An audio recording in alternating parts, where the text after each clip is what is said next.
Our pain, our suffering, our shame, our humiliation, even death in our lives. These are all crosses. And these things, if applied correctly and understood correctly, can transform us and make us and these things become blessings, not only in our lives, but in the lives of those around us. Just as the cross transformed all of creation, as we said, the cross can also, our crosses can transform our lives. And the key here is if we apply these things and understand these things correctly. Tonight's topic is the discovery of the cross. So as we begin our session, I would invite Derhai to offer tonight's prayer, which Vartan will be putting up for us momentarily.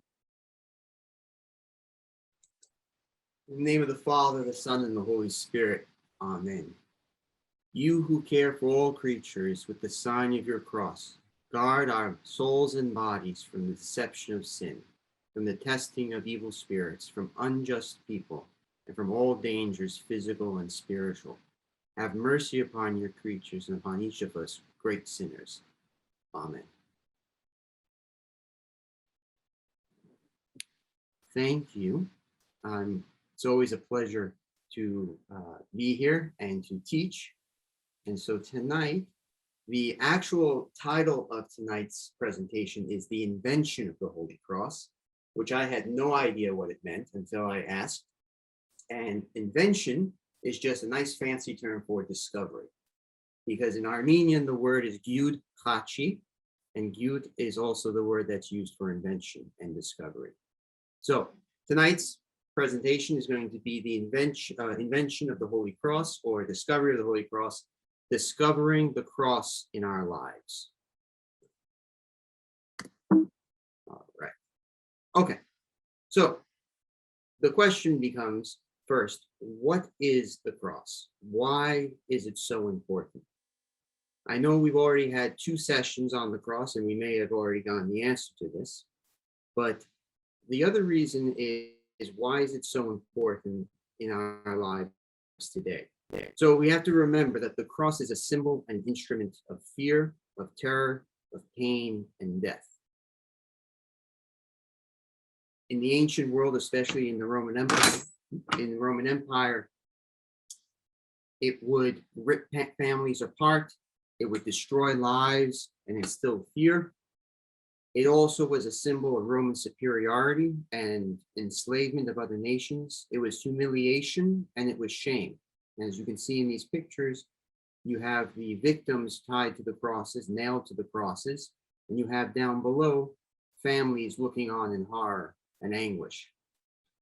The cross, remember, for the Roman Empire was not, or Romans in general, were not big into rehabilitating their criminals. All right, you did a crime, you were not going to be rehabilitated and become a better citizen. The cross was used as a deterrent, as a way to prevent people from doing the same crime again. Today, we have modern versions of this too. We have modern versions of the cross in our everyday lives. If we look around and we see, we have the gas chamber, guns, the noose, the electrical chair, and lethal injection, just to name a few. Again, they're not so much today as deterrents. They're more for our purposes in today's day and age when it comes to the justice and the criminal system. It's a way of exacting justice, paying a debt for something that has been done wrong. And that's a whole nother discussion we could talk about another day. But the idea that these things are like the cross in today's world has to really sink in. Nobody, and we're going to talk about this a little later, would imagine that lethal injection or the electric chair or a noose would become a symbol of life and prosperity and peace. So we have the crucifixion of Christ, and we see here Christ is crucified, and he's crucified by the state, the Roman state. We have to remember that the Romans were the ones that had the authority to execute. The Jews could not. And this is why the Jews came to Rome, came to Pontius Pilate and convinced him to crucify Christ. Then Christ's body is removed. It's funny because it's almost forgotten, the cross, after this in the stories of Jesus. He's taken down from the cross. The cross is discarded, or we don't really know what happens to it. It's not mentioned in the Gospels. It's discarded, left for nothing. And it's sort of not just forgotten, but nobody mentions it again. We have the Gospel reading where it has St. Joseph of Arimathea. It says, after these things, Joseph of Arimathea, who was a disciple of Jesus, but secretly for fear of the Jews, asked Pilate that he might take away the body of Jesus. And Pilate gave him permission. So he came and took the body away. And that's the last thing we hear about referencing the cross at all. It's funny because up until this point in the Gospels, in all four Gospels, Christ is constantly referring to the cross. He's constantly mentioning the cross, whether it be a nuance or just blatantly he says about the cross. Many, many times, but once it happens, it disappears and it's forgotten. Now, if we fast forward 300 years, give or take, we come to Saint Helena, the mother of Saint Constantine the Great. And so this, remember, this is around the year 326. 326. So this is after the battle at the Milvian Bridge, and after Constantine has defeated Maxentius at the battle and becomes the Holy Roman Empire, or becomes the Roman Emperor.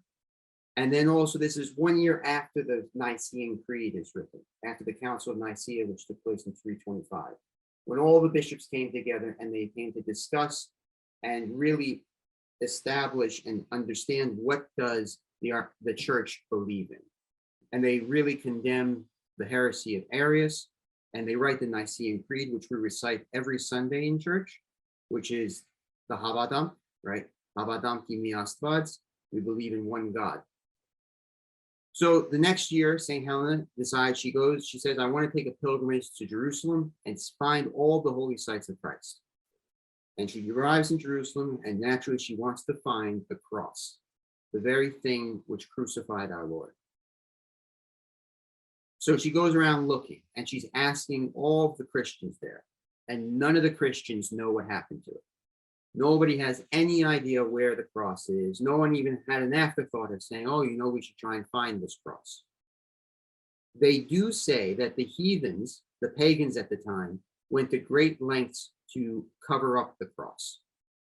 And so what they tell St. Helena is that the pagans at the time, they threw rocks upon the cross to cover it up, and then they built a temple on top of it, a temple dedicated to Venus, the goddess Venus, and then later on, Adrian, the Emperor Adrian, puts a statue of Jupiter on top of that. And this is so that when Christians go to venerate and worship at this cross, it will look as if they are actually venerating or worshiping these pagan idols.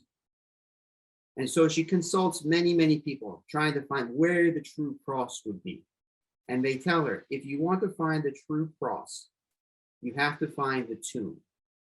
Because they say the instruments that were used to crucify the criminals would be buried in a pit next to the tomb.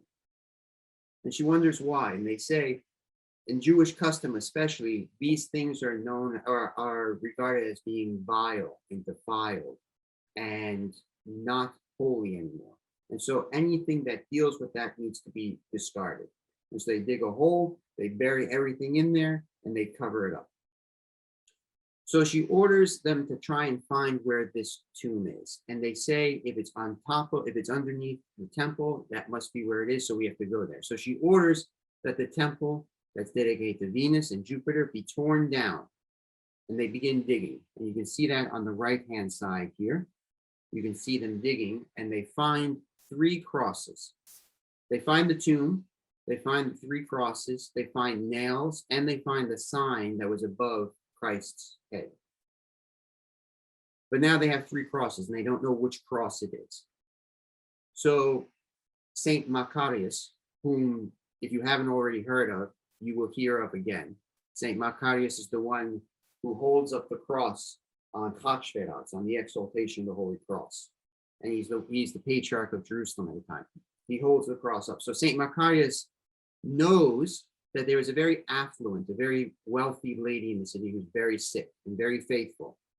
And he says, if we take the crosses to her and we put her on the crosses, we will discover which one is the true cross. And so they go and they do this, and they put this lady on the cross, and the first one, and she's not healed. The second one, she's not healed. The third one, she's healed miraculously, and they find the true cross. There's other traditions that talk of this, but rather than a lady who is sick, they say that at the time of discovering the Holy Cross, there's a funeral procession walking by, and there's a young boy who has died. And so they take the body of the young boy and they put it on each one of the crosses. And the first one, nothing happens. The second one, nothing happens. On the third cross, he's resurrected from the dead. And so these are two traditions, not that one is right or one is wrong, but both of them have the same idea that they find the three crosses and they need to test to find out which one is the true one. In this painting that's on your screen, it's from the first tradition of the affluent lady. So you have here on the right-hand side, the first scene of them discovering the Holy Cross and crosses. And then in the second scene, they've tried two crosses and nothing has happened. And so now they're putting the third cross upon her and she's resurrected. You can see this is a table here, a bed with the feet here, and she's been lying on the pillow.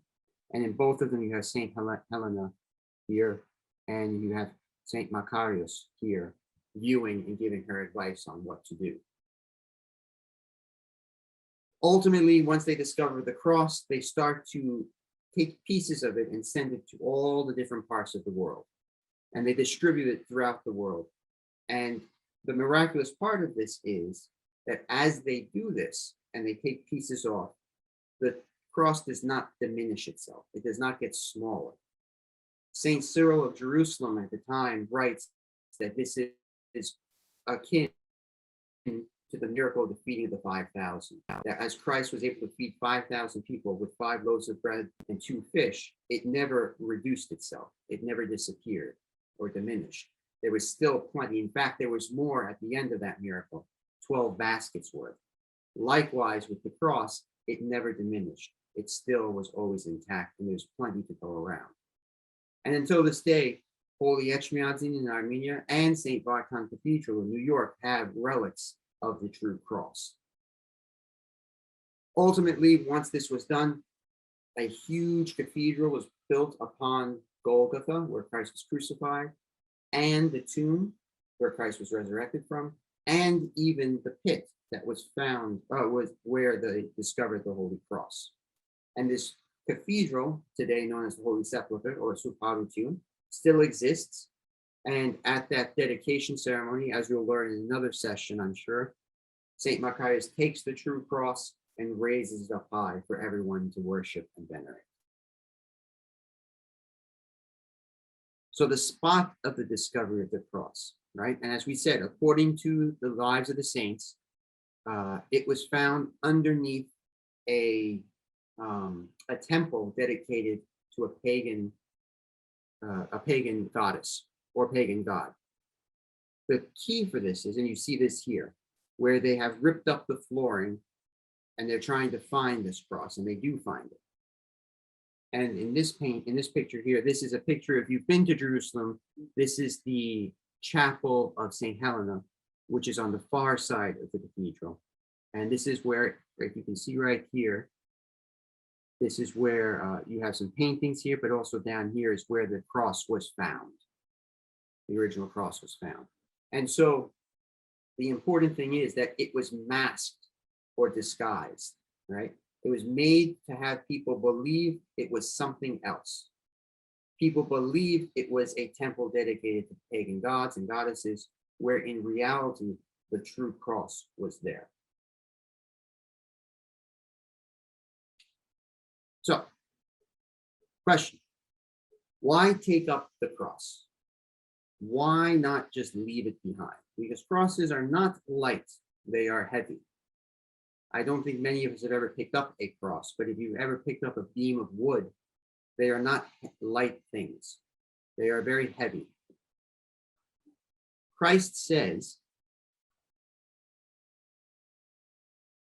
if anyone wants to come after me, let him deny himself and take up his cross and follow me.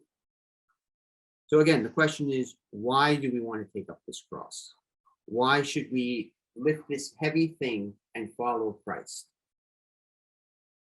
The reason really is, and we're going to go into this in a moment, the cross is something that transforms us. Just as the cross was transformed from a symbol of and a tool of execution to now a symbol and a tool of life and resurrection. It takes away pain and suffering. It may give it at first, but ultimately it takes it away. And it transforms those who are placed upon it and take it up. Just as we said in the stories just a little earlier, the affluent woman who was sick is healed, or the dead boy is placed upon the cross and is resurrected from the dead to life. He says, deny himself. And so if we deny ourselves and take up the cross, what does that mean? What does it mean to deny ourselves? In the most simplest terms, it means to give up our pride, our egos, our self-interests, our ambitions, our self-centeredness. And I know everybody's going to say, oh, no, I'm not that way. I'm not self-centered. I'm not egotistical. I'm not this, I'm not that. But in reality, we all have egos. We all have pride. And each and every one of us are out for our own self-interests. And so Christ says, if you deny that, if you put that to the side and you follow me, I will transform you. I will make you into something that you did not know you could be. So how do we allow this? What does this actually mean? How can we allow, or how does the cross allow us to become transformed? How does it allow transformation in our lives? One of the easiest examples is a caterpillar. Caterpillar is slow, it's sluggish, it eats the trees and the leaves, and it's very, very vulnerable by itself on the ground. And so then it goes into a cocoon, almost into a tomb of itself. And it stays in there and it metamorphosizes. Just as a side note, the word metamorphosize is the Greek word for transfiguration. It means the same exact thing, transfigure. So it metamorphosizes and then it becomes and it emerges as a beautiful butterfly and is now able to fly and be safe and fly up to the heavens. Armenians are not big into caterpillars, I get that. So another better example is food for Armenians. So any Armenian mother and grandmother and wife can tell you, if you're hungry, you sit down and I will prepare you something. Let me bake you something. So separately, each of these ingredients may not taste very good. There's a story of a little girl who comes home from school to her mother who's baking in the kitchen. And the little girl's complaining about all the horrible things that happened to her at school. How Johnny kicked her and threw dirt in her face. And how the teacher gave her a bad grade. And how the principal yelled at her. And all these little things. All these things that have happened are very, very unfortunate. But also just disgusting. They are not good for her. They don't taste good in her eyes. And she says, why does God let all these things happen to me? How come all these things are happening? And so the mother who's cooking and baking says, it's like baking a cake. If you eat raw eggs by themselves, and she tells the little girl, try the raw eggs. And she tries the raw eggs and she says, oh, that's disgusting. She's all right, now try some of the flour. And so she tries the flour and that also tastes disgusting. And then she says, just eat a big glob of butter. And she eats a big glob of butter and that tastes disgusting. And so the mother says, you see, each of these things separately taste disgusting and they're not good for you. But when we combine them together and we put them in heat and pressure in the oven, they become something beautiful. They become a cake and something that you would want to eat and is delicious. She says, likewise, in our lives, if we focus on all the things that happen to us individually and by themselves, they may not look very good. But when we take them in the big, when we look at it from a 20, what do they say? Hindsight is 20/20, from the big picture of the thing, of all these things, then we see that they actually do something good and they are a delicious cake for us. So just as the cross transformed creation, likewise, our crosses can transform our lives. The best thing to say also is the cross makes us become what we were meant to be, not what we think we should be. And this is also a very common thing in today's day and age, where I think I should be this, and so I'm going to be this. Where in reality, God has already decided and wanted us to be something else, but we always try to be someone else or something else. We have the cross helps us become what we were truly meant to be. So the question then becomes, what are the crosses in our lives? Because not all of us are in school right now and have Johnny kicking us and throwing dirt in our face, right? Not all of us are being crucified like the Romans crucified their captives. So in our lives today, our crosses can be worry, sorrow, anxieties, difficulties, illnesses, and anger, just to name a few. Our pain, our suffering, our shame, our humiliation, even death in our lives. These are all crosses. And these things, if applied correctly and understood correctly, can transform us and make us and these things become blessings, not only in our lives, but in the lives of those around us. Just as the cross transformed all of creation, as we said, the cross can also, our crosses can transform our lives. And the key here is if we apply these things and understand these things correctly. So how do we do that? The best example is Joseph, not Mary's Joseph, okay? Not Joseph, Jesus' stepdad. Joseph from the Old Testament, Joseph in the Technicolor Dreamcoat, as we all say. So the story of Joseph, many of us may know it, but it's very, very important. Joseph is born, he's the 11th son of 12, right? He's the favorite of his father Jacob. And he's such a favorite that Jacob, his father, gives Joseph this very colorful coat.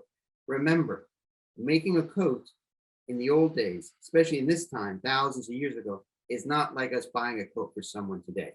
It's not going to Kohl's or Macy's and buying a coat and giving it to them. You had to prepare the wool, you had to dye the wool, you had to weave it and sew it and knit it together, and then you give it to him. So this colorful coat is very important and gives it to Joseph. Joseph, naturally, his brothers are jealous of him, and Joseph has dreams and he can receive dreams and he interprets dreams. And one of the dreams he has is that his brothers one day will lie down and they will, his brothers are going to serve him one day. And naturally, Joseph is not the sharpest tool in the shed. He goes and tells his brothers this. And naturally, all of his brothers get jealous of him and angry with him. And so what they decide to do is they get rid of him. They throw him into a ditch, and then they sell him to Egyptians into slavery. Joseph goes into slavery into Egypt. And when he refuses to sleep with his new master's wife, and he tells the truth, his master's wife lies, and he's now thrown into jail. He's held in jail. He's almost forgotten in jail, although he is put in charge of many prisoners because he has good leadership skills. He still sees dreams, and Pharaoh has, at the time in Egypt, Pharaoh has these dreams. Long story short, Joseph interprets the dreams, understands there's going to be a famine. They save lots of food in order to prepare for the famine. He's then let out. He becomes only second to Pharaoh in all of Egypt. And during this famine, his brothers, whom he has not seen for decades, come to Egypt searching for food. They find food. Joseph recognizes them. And near the end of the book of Genesis, Joseph says something very important. When the brothers think, oh, Joseph is going to exact revenge on us, when they figure out that this is Joseph, and they say, oh no, all the things we did, we sold him into slavery, he was thrown in jail, we told our father he was dead, he's been deprived of decades of being with his family and his friends, all these things, he's certainly going to exact revenge on us and punish us. Joseph says something at the end of the book of Genesis, something that is so important. I think every Christian and every Armenian should have written upon their hearts. It is so profound that our entire faith can be summed up in this one phrase. And it is, Joseph answers his brothers saying, but as for you, you meant evil against me, but God meant it for good, in order to bring it about as it is this day, to save many people's lives.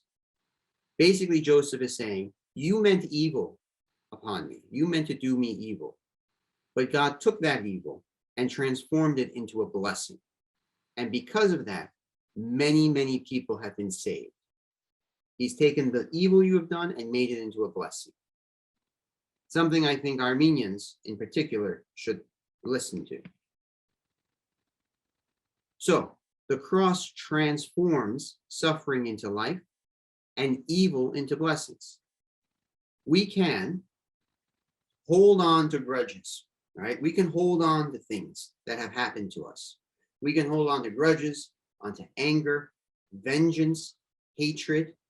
We can hold on to all of these things. But what they will do to us is they will eat away within and destroy us, just like the Roman crosses did to their victims. It can destroy them and destroy families and friendships and relationships. Or instead of holding on to these things that have happened to us, just like Joseph, he could have held on to the acts that his brothers did to him. And he could have said, you know what, you're back now, you're in my territory, you're in my court, I'm going to do a lot of revenge on you. He could have done that. But rather, Joseph took all of those things and he handed them over to God. He took all of the anger that he might have had, all of the vengeance he might have had, all of the misfortune and mistrust and all the things that had occurred to him. And he said, you know what, God? I'm going to give these to you. I don't know why this is happening to me. I don't know how this is happening to me because I've not done anything wrong, but it's happening to me. And I'm going to hand it over to you.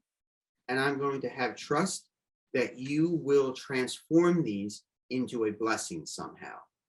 I don't know how, but I trust that's what's going to happen.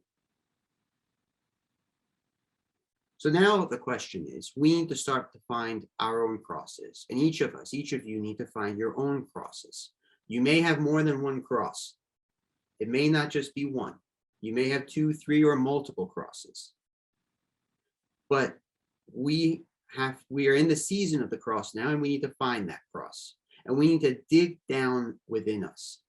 Right? We need to start digging. And we need to dig down. Some of us need to dig down very deep to find the cross.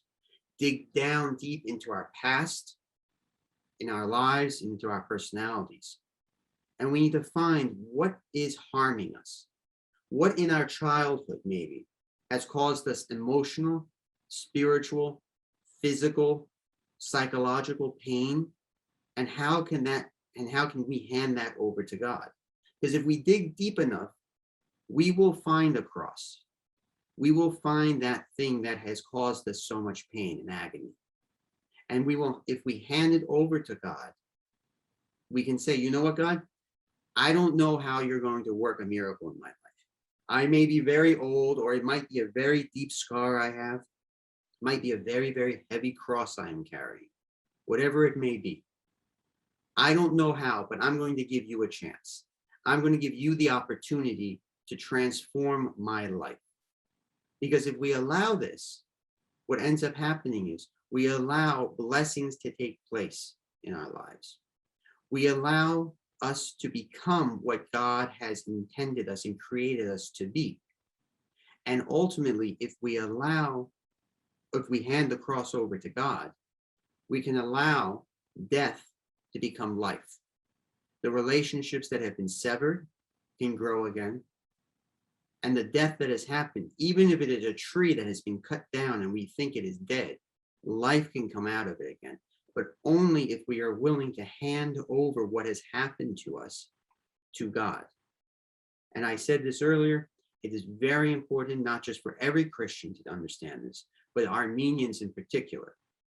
If we continue to hold on to the grudges of the past, and even now, today, as war is raging in Armenia with Azerbaijan and Turkey and our enemies, if we hold on to grudges constantly and we don't hand them over to God, God cannot perform any miracles in our lives.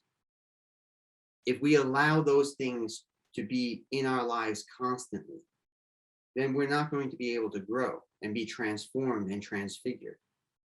But if we say, you know what, God, what happened 100 years ago, what happened 300 years ago, what happened 1,000 years ago, what's happened 2 years ago, what's happening now, we don't know why this is happening to us, other than we being Christians, but we are going to take that anger and that frustration and that hatred that we have in us, and we're going to give them to you. And we're going to say to you, do a miracle. Do what you do best. And God, I can guarantee you, will take all of it, especially if the entire nation hands it over to him. He will take it and he will multiply it, just like he multiplied the feeding of the 5,000. As he multiplied the fish and the loaves of bread, he will multiply it and he will make it a blessing, not just for us, like Joseph said, but for all people around us. And so that tonight I ask that each of us begin to think, what is our cross? What is the cross deep down within us, in our nation's history, in our families? What is that cross, and how can I hand that over to God and say, you know what? It's yours now. Do what you do best and make it a blessing for me and for many people. Son of God, true God, who descended from the bosom of the Father and took on a body from the Holy Virgin Mary for our salvation, you were crucified, buried, and rose from the dead, ascended in glory to the Father. I have sinned against heaven and before you. Remember me like the penitent thief when you come with your kingdom. Have mercy upon your creatures and on me, a manifold sinner.